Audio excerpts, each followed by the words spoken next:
எல்லாருக்கும் வணக்கங்க. Cook to east சேனலுக்கு உங்களை அன்புடன் வரவேற்கிறேன். இன்றைக்கி நம்ம எலுமிச்சம்பழத்தை வச்சு ஊறுகாய் எப்படி பண்ணுறதுன்னு பார்க்க போகிறோம். பிகினர்ஸ் கூட செய்யலாங்க. ரொம்ப ரொம்ப டேஸ்டியாக இருக்கும். வாங்க இந்த ஊறுகாய் எப்படி பண்ணுறதுன்னு பார்க்கலாம்.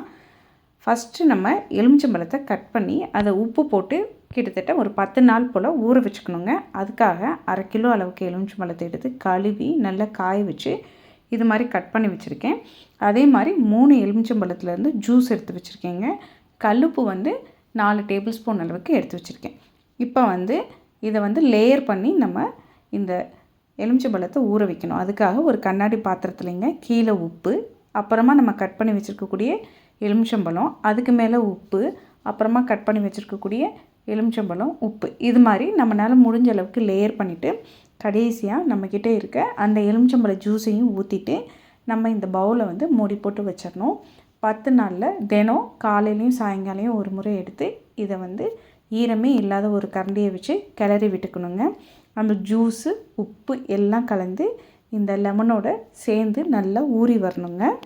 இதெல்லாம் லேயர் பண்ணதுக்கப்புறமா நம்ம எடுத்து வச்சுருக்க ஜூஸையும் மேலே ஊற்றிட்டுங்க நல்லா அதை ப்ரெஸ் பண்ணிவிட்டு மூடி வச்சுருங்க. 10 நாளுக்கு அப்புறமா இந்த லெமனை எப்படி பிக்கிள் பண்ணுறோம் அப்படிங்கிறத பார்க்க போகிறோங்க. 10 நாளும் கண்டிப்பாக காலையிலையும் சாயங்காலமும் ஒரு முறை நீங்கள் இதை நல்லா கிளறி விட்டுட்டு திரும்ப மூடி போட்டு மூடி வச்சிடணும். இப்போ வாங்க இந்த ஊறுகாய் செய்கிறதுக்கு ஒரு மசாலா நம்ம ரெடி பண்ண போகிறோம். அந்த மசாலாவை நல்லா வறுத்து ரெடி பண்ணிக்கலாம். கிட்டத்தட்ட 10 நாளுக்கு அப்புறமா நம்ம இந்த எலுமிச்சம்பழத்தை பார்க்குறோங்க. நல்லா இந்த எலுமிச்சம்பழம் ஊறிடுச்சு. இது உங்களுக்கு நம்ம வெட்டி போட்டப்போ இருந்ததை விட இப்போ சாஃப்டாக இருக்குது. இப்போ நமக்கு ஊறுகாய் தாளிக்கிறதுக்கு எலுமிச்சம்பழம் ரெடி. மசாலா எப்படி ரெடி பண்ணலான்னு பார்க்கலாம் வாங்க. அடுப்பில் நல்லா அடிக்கனமான பாத்திரம் வச்சுங்க. அதில் 1 டேபிள் ஸ்பூன் அளவுக்கு ஜீரகம் சேர்த்துக்குங்க. 2லேருந்து 2.25 டேபிள் ஸ்பூன் அளவுக்கு கடுகு எடுத்துக்குங்க. வெந்தயம் 3/4 டேபிள் ஸ்பூன் எடுத்துக்கோங்க. இது எல்லாத்தையுமே மீடியம் ஃப்ளேமில் வச்சு நம்ம நல்லா வறுத்து எடுத்துக்க போகிறோம். நம்ம சேர்த்துருக்கக்கூடிய கடுகு, வெந்தயம், ஜீரகம் எதுவுமே கரிஞ்சிடாமல் நல்லா நிறம் மாதிரி வர மாதிரி வறுத்து எடுத்துகிட்டு இதை ஆற வச்சுட்டு ஒரு மிக்சர் ஜாரில் சேர்த்துங்க. நல்லா பொடிச்சு எடுத்துக்கணும். இது மாதிரி எடுத்துக்கிற பொடி தான் இந்த ஊறுகாய்க்கு பேஸு. இப்போ அடுப்பிலங்க அகலமான கடாய் வச்சுங்க. இதில் கிட்டத்தட்ட 200 ml அளவுக்கு கடலெண்ணெயோ இல்லாட்டி நல்லெண்ணெய் நம்மக்கிட்ட இருக்கிறத பொறுத்து நம்ம சேர்த்துக்கலாம். நான் இங்கே நல்லெண்ணெய் சேர்த்துருக்கேன். இந்த எண்ணெய் நல்லா சூடானதுக்கப்புறமாங்க இதில் 1 டேபிள் ஸ்பூன் அளவுக்கு கடுகு சேர்த்துக்கிறேன். கடுகு நல்லா பொரிஞ்சதுக்கப்புறமா நம்ம இதில் மற்ற பொருட்கள் எல்லாம் சேர்த்துக்க போகிறோங்க. கடுகு நல்லா பொரிஞ்சதுக்கப்புறமா ஒரு முறை கிளறி விட்டுக்குங்க. நம்ம நல்லெண்ணெயில் தாளிக்கிறோங்க. அதனால் அதுக்கப்புறமா நம்ம ரெடியாக எடுத்து வச்சுருக்கக்கூடிய இந்த எலுமிச்சம்பழத்தை கொஞ்சம் கொஞ்சமாக போட்டு நம்ம நல்லா கலந்து விட்டுக்கணும். எலுமிச்சம்பழத்தில் அந்த வாட்டர் கண்டென்ட் இருக்கிறதுனால நீங்கள் எண்ணெயில் இது போடும்பொழுது லைட்டாக தெறிக்குங்க. அதனால் கொஞ்சம் கொஞ்சமாக போட்டு நல்லா மிக்ஸ் பண்ணிக்கோங்க. இது மாதிரி நல்லா மிக்ஸ் பண்ணிவிட்டு அடுப்பை சிம்மில் வச்சுட்டு இப்போ 1 டீஸ்பூன் அளவுக்கு மஞ்சத்தூள் சேர்த்து நல்லா கலந்து விட்டுட்டுங்க.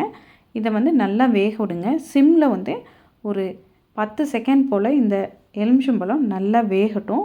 10 செகண்ட் நல்லா இந்த எலுமிச்சம்பழம் வெந்ததுக்கப்புறமா இதில் நம்ம காரமும் அந்த மசாலா பொருட்களும் சேர்த்துக்க போகிறோங்க.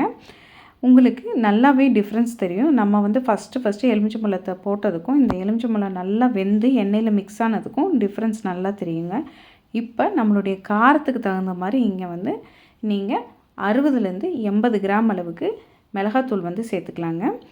மிளகாத்தூளையும் சேர்த்து நல்லா மிக்ஸ் பண்ணி விடுங்க. நம்ம சேர்த்துருக்க மிளகா இந்த எலுமிச்சம்பழத்தோடு நல்லா மிக்ஸ் ஆகணும். அதே சமயத்தில் அந்த மிளகாத்தூளில் இருக்க பச்சை வாசனையும் போகணுங்க. இது மாதிரி நல்லா மிக்ஸ் பண்ணி விட்டுட்டு இப்போ நம்ம அரைச்சி வச்சுருக்கக்கூடிய இந்த கடுகு, ஜீரகம், வெந்தயப்பொடி இதை சேர்த்துக்க போகிறோம். இதை எல்லா பொடியும் நமக்கு தேவைப்படாதுங்க.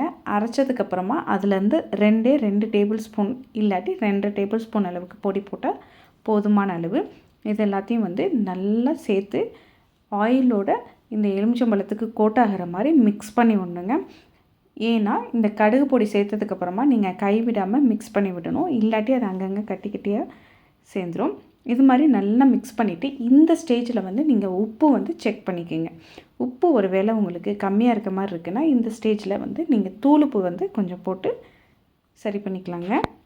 உப்பு, காரம் எல்லாம் பார்த்ததுக்கப்புறமாங்க நீங்கள் அடுப்பை சிம்மில் வச்சுங்க. ஒரு 7லேருந்து 10 செகண்ட் போல் இது வந்து நல்லா குக் ஆகிறதுக்கு விடுங்க. நமக்கு எண்ணெய் வந்து இதில் இருக்கிறதுனால எந்த மசாலா பொருட்களுமே வந்து கரிஞ்சிடாது. நல்லா ஒரு 10 செகண்ட் போல் குக் பண்ணதுக்கப்புறமா நம்ம அடுப்பை ஆஃப் பண்ணிவிட்டு இது வந்து நல்லா ஆற வச்சதுக்கப்புறமா வந்து என்ன பண்ண போகிறோன்னா நம்ம வந்து ஜாடியில் வந்து போட்டு எடுத்து வச்சுக்க போகிறோங்க. இது மாதிரி ஜாடிக்கு மாற்றினதுக்கப்புறமா ஒரு வாரம் கழித்து நம்ம எடுத்து சாப்பிட்டோம்னா அருமையான எலுமிச்சம்பழம் ஊறுகாய் ரெடி ஆயிருங்க. பாருங்கள், பார்க்கையிலே நமக்கு சாப்பிடணும் போல் இருக்கு இல்லைங்க. இது மாதிரி நல்லா மிக்ஸ் பண்ணி 10 செகண்டுக்கு அப்புறமா அடுப்பை ஆஃப் பண்ணிடுங்க.